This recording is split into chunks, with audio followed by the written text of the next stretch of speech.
I have great respect for the Pope. I was disappointed to hear him venture into a political issue like this. I believe his mission is to preach the gospel of Jesus Christ as the only way of salvation for Jews and Muslims and all Gentiles. This is really what he should stick to in the scriptures and God's love and plan for the nation of Israel, and saying, I will stand by the state of Israel and mobilize 1 billion Catholics around the world to say, we love Israel, we will stand with her, as well as loving her neighbors.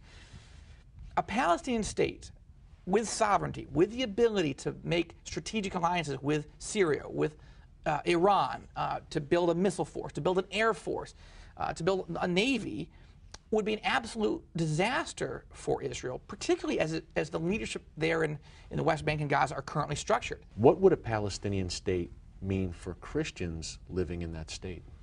Well, in the ideal world where you had a true democracy, where you had a free society, it could be fine. But under the current, the last 40 or 50 years, and even under the last 5 or 6 years, all evidence is that the endangered, embattled Christian community in the West Bank and Gaza could be decimated.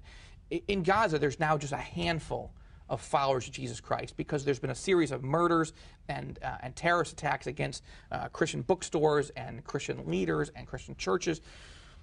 And that's under Hamas. So if you put the West Bank under Hamas leadership also, and then give them full sovereignty, where Israelis aren't even allowed to go battle terrorists, it's a nightmare scenario. Why is Christian support for Israel so important during these times? Israel has almost no friends.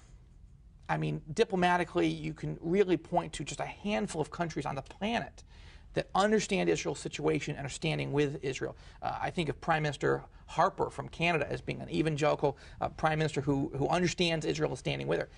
Washington is backing away from Israel and siding with Muslim Arab forces who do not have Israel's best interests at heart.